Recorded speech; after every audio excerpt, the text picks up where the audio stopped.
Welcome back to my channel. আমার অন্নপূর্ণা চ্যানেলে তোমাদের সবাইকে জানাই স্বাগত। তো আশা করি তোমরা সবাই খুব খুব খুব ভালো আছো, আর আমিও খুব ভালো আছি। তো আবার একটা নতুন ব্লগ নিয়ে তোমাদের সামনে চলে এলাম। তো আজকের ব্লগে আমি কি করব সেটাই তোমাদের সাথে শেয়ার করব। তো আজকের দিনটা খুবই স্পেশাল, কারণ আজকে আমার দাদার বার্থডে। আর আমার দাদা আজকে আমাদের বাড়িতে আসছে, কারণ আমি যেহেতু আমার দাদার কাছে যেতে পারছি না, তার জন্য। তো আমার দাদা আজকে আসছে, আর আজকে আমাদের বাড়িতে কি রান্না হবে সেগুলো তোমাদের সাথে শেয়ার করব, আর কোথায় কোথায় ঘুরতে যাবো সেগুলো তোমাদের সাথে শেয়ার করব। তো ভিডিওটি স্কিপ না করে তোমরা সবাই ভালোভাবে দেখতে থাকো।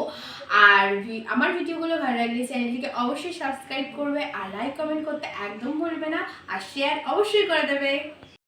তো আমার বাবা বাজার থেকে বাজার করে নিয়ে আসলো। এখানে লাউ আছে আর বাঁধাকপি, তারপর ওই যে পুঁইশাক গাছে মানে ছোটো ছোটো ফল জন্মায়, তোমরা অবশ্যই দেখেছো মনে হয়, আর না দেখলে দেখে নাও। ওটা হলো যে মিটুলি বলে। এগুলো লাল হলে ফাটালে সে হাতে হাতে করলে মানে কেমন বেগুনি বেগুনি কালার হয়, হেভি লাগে। তারপর এখানে ফুলকপি, পালং শাক, সিম, লঙ্কা সব কিছু বাবা বাজার করে এনেছে। আর আমি বাবাকে বলছিলাম যে সকালবেলা কী খাওয়া হবে, তো বাবা বললো যে লুচি করো। তারপর লুচি আর বেগুন ভাজা করে নিলাম। আর বাবা মানে একটা বন্ধুর সাথে দেখা হয়েছিল, বাবা সে কাশ্মীর থেকে আপেল নিয়ে এসেছিলো, তো বাবাকে দিল কাশ্মীর থেকে আপেল। তো বাবা বাড়িতে আনলো সে আপেলগুলোই তোমাদেরকে দেখাচ্ছে, যে কাশ্মীরের আপেল রেড কালার না হয়ে অন্য কালার। তারপর এখানে ফুলকপিগুলো কেটে নেবে বলে বাইরে বার করে রেখেছি। আর বাবা কলা এনেছিল, আর রনিত আমাকে না দিয়ে নিজে খাওয়ার জন্য সব নিয়েছিল নিজের দিকে। তারপর আমার মা রান্না করলো খিচুড়ি, বেগুন ভাজা আর একটা সবজির তরকারি সকালবেলা। তো তখন বাজে 11টা। তো 11টার সময় আমরা এগুলো খেয়ে নিলাম। তারপর আমার দাদা যেহেতু আসবে, তাই জন্য আমি বিহারের লিট্টি চোখা সবাই দেখেছে হয়তো, তো সেটা আমি মানে বাঙালিতে লিট্টি চোখা মানে এমনভাবে একটা অন্য জিনিস দিয়ে আলু দিয়ে বানাই, হেবি সুন্দর। তো আমি এর নাম রেখেছি লিট্টি চোখা। তো তারপর আমি লুচি বেগুন ভাজা খেয়ে নিলাম। আর বেগুন ভাজাটা না এত সুন্দর হয়েছিল যে কি বলবো। তারপর চাউমিন করলাম, খেয়ে নিলাম। আর ডিম টোস্ট আমি একটা অন্য পদ্ধতিতে করেছিলাম। তো ডিম টোস্ট তার উপরে মানে ঝুরি ভাজা দিয়ে একটা জিনিস করেছিলাম। তারপর ওই যে ছোটো ছোটো যে সিমুইগুলো হয় ওটা দিয়ে আমি চাউমিন বানিয়েছিলাম।